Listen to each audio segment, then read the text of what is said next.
Alright, so the beta weekend is over, and I wanted to take a minute to just talk about my impressions of the entire thing and where I think the meta's gonna go. Obviously this is all supposition, but I've spent some time after the weekend's over both going back through all the stuff I've did, looking at a lot of the impressions and commentary of other Necros, and not just that, but the discussions and commentary of mains of other classes and other gameplay videos put up by other players of other classes and also other necromancers.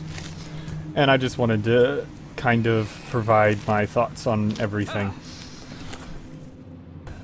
So, in general, the consensus I'm seeing, and this aligns with what the consensus I've seen from other players, and this more or less aligns with what I've experienced, is that most of the passive fire specs, most of the path of fire specs do not compete well with Heart of Thorn specs of the respective class. That's the general consensus I've been seeing, and I more or less agree with this.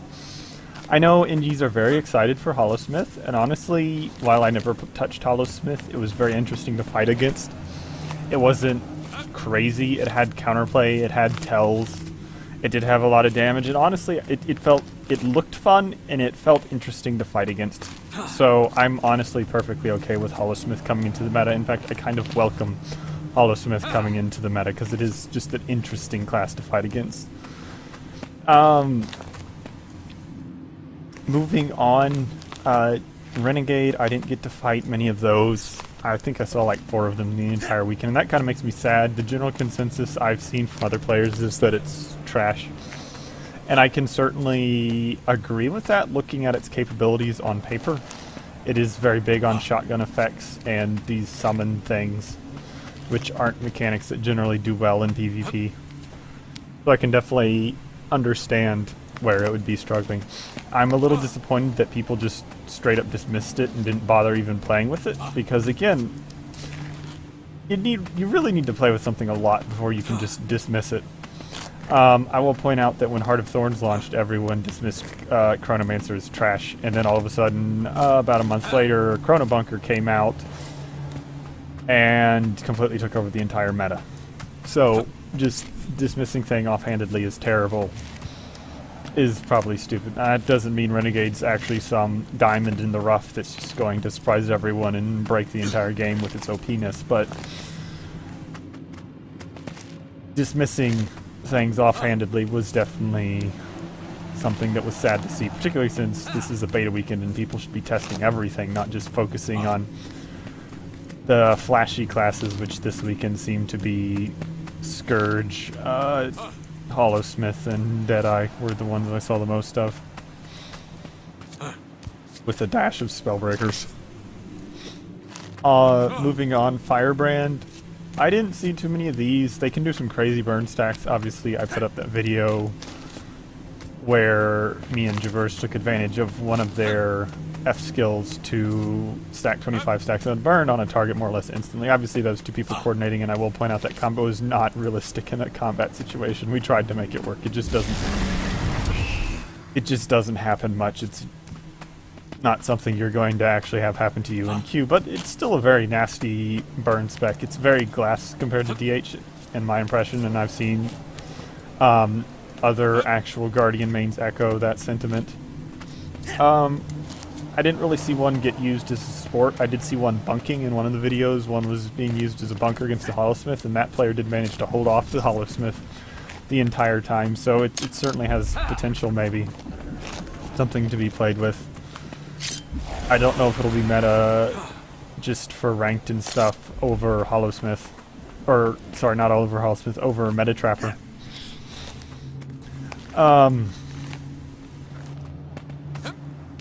Spellbreaker, actually, this is the only other class other than Necro I actually played during the beta. I really enjoyed it. It doesn't have a huge amount of damage, but it has enough damage on the right build. It's also has interesting counterplay options with full counter. It didn't have as crazy much amounts of boon rep as I originally thought it was. Like, I think I've stated this in one of the other videos, that I was concerned going into the weekend that Spellbreaker would just be taking over. Maybe it was on the forums, but anyways, I maintained the position that Spellbreaker would probably take over Necro's Boon Hate role in competitive PvP just because it's more mobile and has more defenses, and while it's certainly more mobile and has more defenses, it also doesn't bring as much Boon Hate as I was expecting it to, so... Our Necromancer position has Masters of Boon Hate is probably secure, but that doesn't mean Spellbreaker's a bad spec. I certainly enjoyed it. It seems effective. You'll probably see a lot of warriors switching to it when Path of Fire launches. A lot of people have been arguing it's OP. Honestly, I don't think it is. Obviously, it has a ton more resistance than Berserker is, so it can be really hard to manage for Condi specs. Like, if you're fighting one has a Scourge, you're gonna be needing to land those Boon Corrupts all the time. But honestly, I'm fine. Like, it doesn't add any sources of pulsing resistance or anything that's completely impossible to counter, so I'm largely fine with its capabilities. And like Hollow-Smith, it's a fun and interesting class to fight against and to play as, so good job, ArenaNet.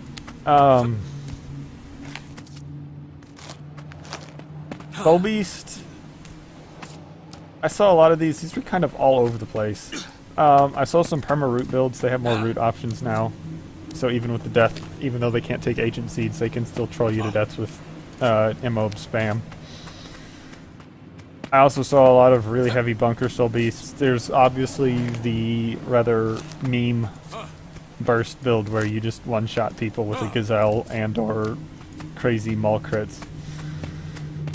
Which, okay, fine, whatever. Those are kind of damage gimmicks. I don't think you're going to really see those in competitive PvP, even if they aren't nerfed. I'm 100% sure that gazelle is just going to get... Well, I'm not going to say 100%. I'm going to say 99% sure that gazelle's... gonna get nerfed simply because being able to hit someone with 40k when combined with Shout is kind of broken. Thief, DP Daredevil's still gonna be the meta thing over Deadeye. However, Deadeye's probably going to be the new cancer of solo queue just because of how hard it is to deal with. Because it has so much stealth. Unless you have AoE reveals, you're just not really gonna touch it before it one-shots people. Yeah, I know a lot of the thieves weren't impressed with it because, again, it is fodder for a DP. Daredevil will just farm a Deadeye all day, but Deadeye itself is going to be really good for trolling people just because it just perma-sits in stealth, wait till it has malice, and then just one-shot someone. Now, granted, a lot of people have been saying that it has tells, and it's certainly true. Like, if you cast Death's Judgment, I think is the big burst skill that one-bangs people. It reveals you the moment you start casting.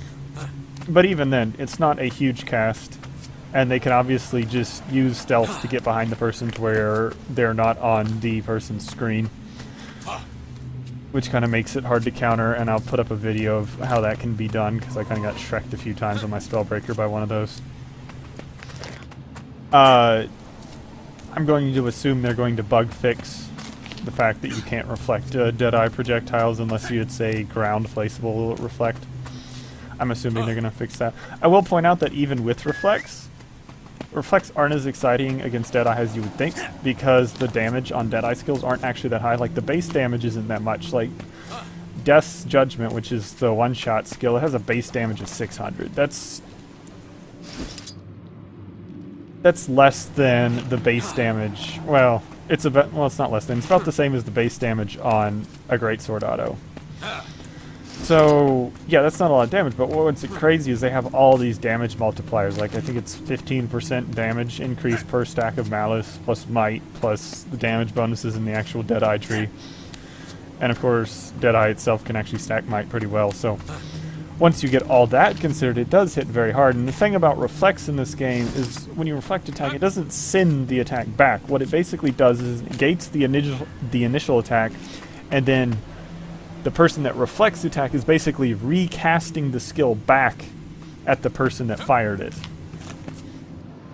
And since Death's Judgment has a really low base damage and just has a crazy amount of damage scalars, if you don't have all those crazy amount of damage scalers, which you won't, because, you know, if you're not a Deadeye, you don't have Malice, and most of those damage scalers are coming from Malice anyways on the skill. That means you're not going to be reflecting much damage back. And that's true for most of their rifle skills. Obviously, having it reflected back in their face is still going to suck for the Deadeye, but it's not going to one-shot them like a lot of people are saying it will.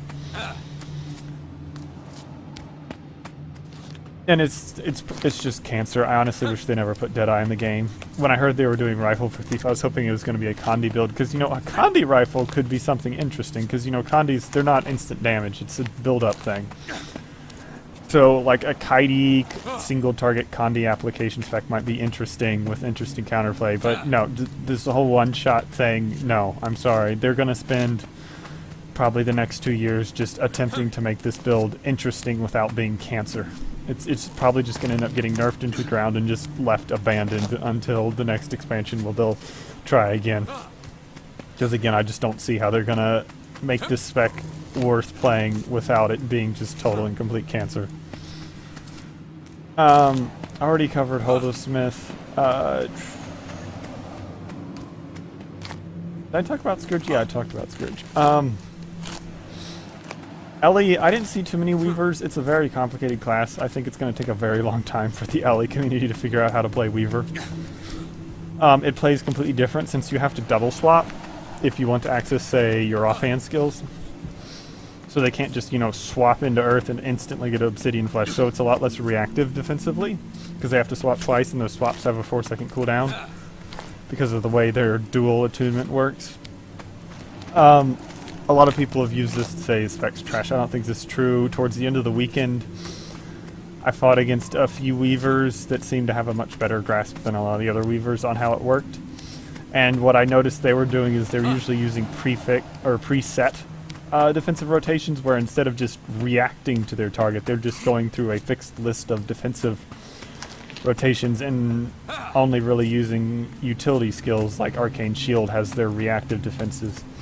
And this, it sounds non-functional, and a lot of people are like, well, PvP has to be reactive. You can make this work if you have enough defenses. Just rotating defenses works. This is how Chrono Bunker used to work, is they would just rotate defenses all day. So if you have enough, you can make it work. Obviously, that's a little tricky to balance, but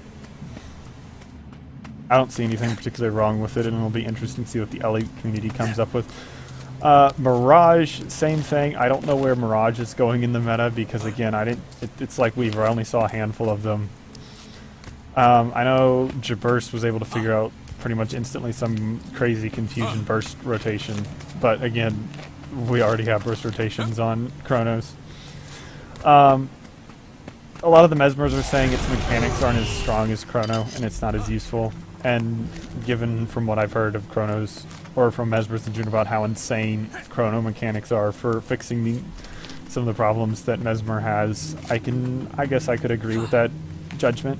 Obviously, I'm not a Mesmer main, so I'm going to defer to their judgment. Again, this could also be a just learning the spec problem, and we'll have to see it launch. And that's kind of what actually makes me sad about this entire beta weekend, is that a lot of the specs just didn't get much testing. Because like when I was queuing, I saw tons of Scourges, Deadeyes, and Hollowsmiths with good spattering of Spellbreakers, but there was hardly any Renegades, Firebrands, Weavers, and Mirages.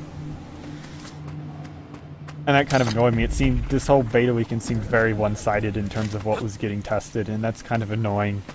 Like, I obviously know that people like to flock to whatever's perceived as the flavor of this month as the new OP spec, but really, it's a beta weekend, guys. You need to be testing stuff, not flocking to the what first catches your eye, which is what it seems like a lot of people did. Because from what I noticed, a lot of people just logged in and were like, oh, these specs are good, these specs are bad, and all jumped on what they perceived as the good specs.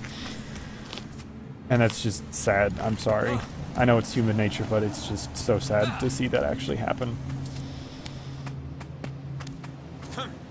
I'm going to talk a little bit more on Scourge specifically. So, the way Scourge worked, it's not going to work as a sport. I really tried to make it work. It's too glassy. You basically end up burning all of your sport, including transfusion, to heal yourself. It is nice to be able to transfuse yourself, but the tick rate on the new transfusion is really slow. So it's not exactly as exciting as, you know, being able to self-heal yourself with Reaper's transfusion it would be. And again, you end up using it trying to keep yourself alive, and it's also very, very life force starved. That was something I was fighting with the entire weekend, is how life force starved Scourge is, which really hurts its options. Also, the reason support Scourge is not a thing is it just can't deal with focus. I mean, yeah, I could probably be missing some tricks. A lot of people have pointed out that, you know, we probably don't know how to play it right, and that's 100%. I can guarantee you that I was not playing it optimally. I can just look through my own Scourge videos and be like, you know, I probably should have done that, I probably should have done that. Yeah, and that's just how learning works. But I can also objectively look at the spec and say, well, there's a hard limit here. And while I can't say what the best way to cut, I can definitively say it doesn't have a lot of defenses, it doesn't have a lot of EHP. Because I tried every spec line at some point during the beta, and I could not, no matter how I spec'd, get more survivability out of it. Like, the best survivability I got was Blood Soul Reaping Scourge. And yeah, obviously a little more learning about how to kite and how to position with it would be great, but it's not going to make the spec somehow magically tanky to where it would function as support. And I could be wrong, and I would love to be wrong, but I'm just not seeing it. Like, the numbers aren't there. It doesn't have the target control that Reaper has. It doesn't have the flat ground mobility that Reaper has. It doesn't have the EHP that Reaper has. It's just so many things it doesn't have. It just can't really counter. One of the things I noticed, particularly playing variants that weren't using weren't using curses, is it just has so little ability to counter people. Like, all of your counterplays basically try and use the F4 to fear them, and if they have stability, then well, because, you know, like the corrupts on Scourge, they're not even corrupts. They're just rips, which means you can't corrupt stability into fear. So you can't even use stability to fear people. The only fear you got is the F4.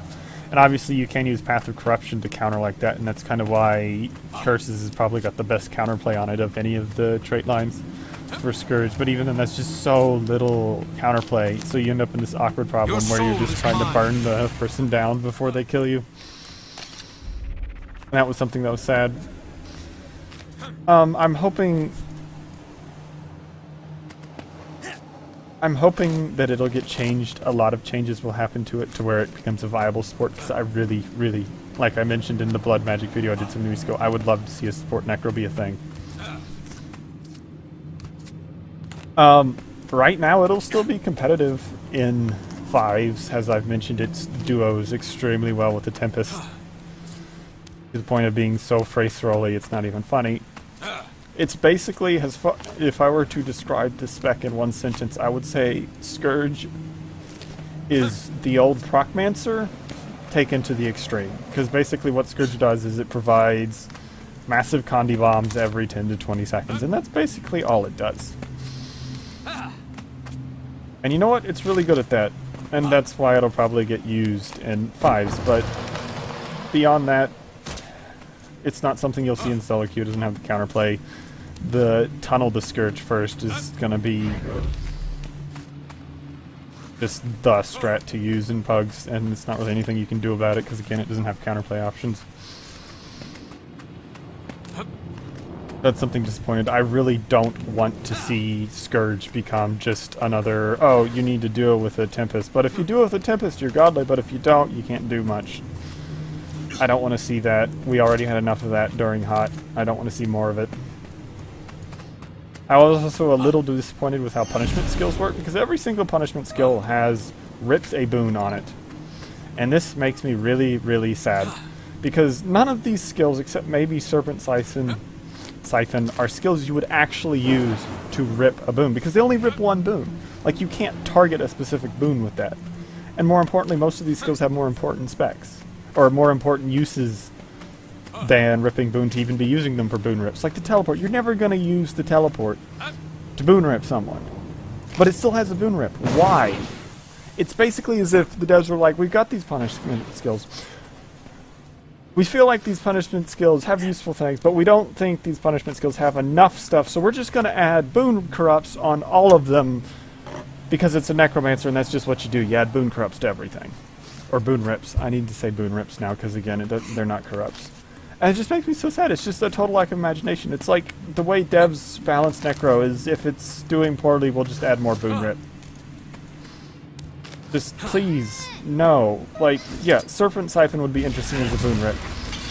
And the Elite's interesting as an AoE boon rip, but you didn't need to put boon rips on everything, and I'm never going to use the other skills to boon rip anyway, so why do they have boon rips on it? Like, I'm not going to pop my heal skill to boon rip someone. Like, that's stupid. It's just this extra effect because reasons. Why? Please don't do this, ArenaNet.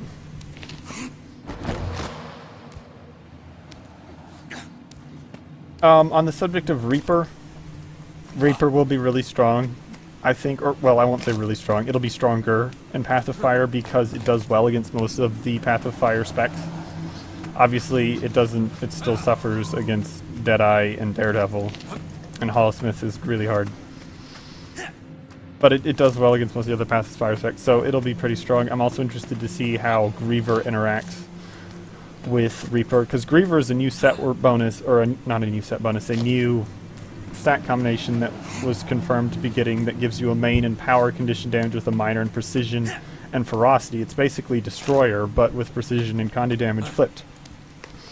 And having that much condi damage while also having power and ferocity opens up interesting options, because it basically allows me to run that Destroyer build, but with that much condi damage I can really put the Destroyer build that I used to run on those Necromancer labs to good use, because I could really use Deathly Chill, assuming they don't change it. There's been some there's been some rumors that they're going to change Deathly Chill to be power only, and I hope not just because of Griever, because if you could keep Deathly Chill as a condi attack and just put Griever on it, you could run some interesting builds, because it would open up things like Scepter or Greatsword. That would be fun to play. That would be so fun to play. It would be an interesting hybrid. It would have good pressure, interesting playstyle choices, all sorts of interesting things you could do with it, and that's why I kind of hope they don't change Deathly Chill on Reaper, like the rumors have suggested. I'm assuming there's other stat combos coming out, and it'll be interesting. And, you know, maybe one of those stat combos will just work really well with Reaper or Scourge or something else, and it'll be interesting to see how those go and how the new runes work and such. That was something we didn't get to test, and that's something that I would really love to test. And that about wraps up everything I wanted to say.